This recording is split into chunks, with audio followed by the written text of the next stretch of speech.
Chapter 7. Now concerning the things whereof ye wrote unto me, it is good for a man not to touch a woman. Nevertheless, to avoid fornication, let every man have his own wife, and let every woman have her own husband. Let the husband render unto the wife due benevolence, and likewise also the wife unto the husband. The wife hath not power of her own body, but the husband, and likewise also the husband hath not power of his own body, but the wife. Defraud ye not one the other, except it be with consent for a time, that ye may give yourselves to fasting and prayer, and come together again, that Satan tempt you not for your incontinency. But I speak this by permission, and not of commandment. For I would that all men were even as I myself. But every man hath his proper gift of God, one after this manner, and another after that. I say therefore to the unmarried and widows, it is good for them, if they abide even as I. But if they cannot contain, let them marry, for it is better to marry than to burn. And unto the married I command, yet not I, but the Lord, let not the wife depart from her husband. But and if she depart, let her remain unmarried, or be reconciled to her husband, and let not the husband put away his wife. But to the rest speak I, not the Lord. If any brother hath a wife that believeth not, and she be pleased to dwell with him, let him not put her away. And the woman which hath an husband that believeth not, and if he be pleased to dwell with her, let her not leave him. For the unbelieving husband is sanctified by the wife, and the unbelieving wife is sanctified by the husband, else were your children unclean, but now are they holy. But if the unbelieving depart, let him depart. A brother or a sister is not under bondage in such cases, but God hath called us to peace. For what knowest thou, O wife, whether thou shalt save thy husband, or how knowest thou, O man, whether thou shalt save thy wife? But as God hath distributed to every man, as the Lord hath called every one, so let him walk. And so ordain I in all churches. Is any man called being circumcised, let him not become uncircumcised.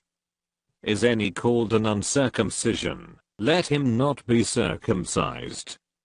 Circumcision is nothing, and uncircumcision is nothing, but the keeping of the commandments of God. Let every man abide in the same calling wherein he was called. Art thou called being a servant, care not for it, but if thou mayest be made free, use it rather.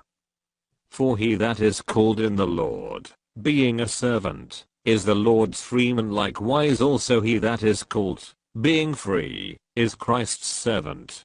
Ye are bought with a price, be not ye the servants of men. Brethren, let every man, wherein he is called, therein abide with God.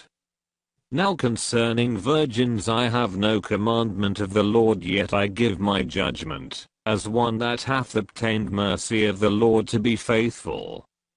I suppose therefore, that this is good for the present distress, I say, that it is good for a man so to be. Art thou bound unto a wife, seek not to be loosed. Art thou loosed from a wife, seek not a wife. But and if thou marry, thou hast not sinned, and if a virgin marry, she hath not sinned. Nevertheless such shall have trouble in the flesh, but I spare you. But this I say, brethren, the time is short, it remaineth, that both they that have wives be, as though they had none. And they that weep, as though they wept not, and they that rejoice, as though they rejoiced not, and they that buy, as though they possessed not. And they that use this world, as not abusing it, for the fashion of this world passeth away. But I would have you without carefulness. He that is unmarried careth for the things that belong to the Lord, how he may please the Lord. But he that is married careth for the things that are of the world, how he may please his wife. There is difference also between a wife and a virgin. The unmarried woman careth for the things of the Lord, that she may be holy both in body and in spirit, but she that is married careth for the things of the world, how she may please her husband. And this I speak for your own profit, not that I may cast a snare upon you, but for that which is comely, and that ye may attend upon the Lord without distraction. But if any man think that he behaveth himself uncomely toward his virgin, if she pass the flower of her age, and need so require, let him do what he will, he sinneth not, let them marry. Nevertheless he that standeth steadfast in his heart, having no necessity, but hath power over his own will, and hath so decreed in his heart, that he will keep his virgin, doeth well. So then he that giveth her in marriage doeth well. But he that giveth her not in marriage doeth better. The wife is bound by the law, as long as her husband liveth, but if her husband be dead, she is at liberty, to be married to whom she will, only in the Lord.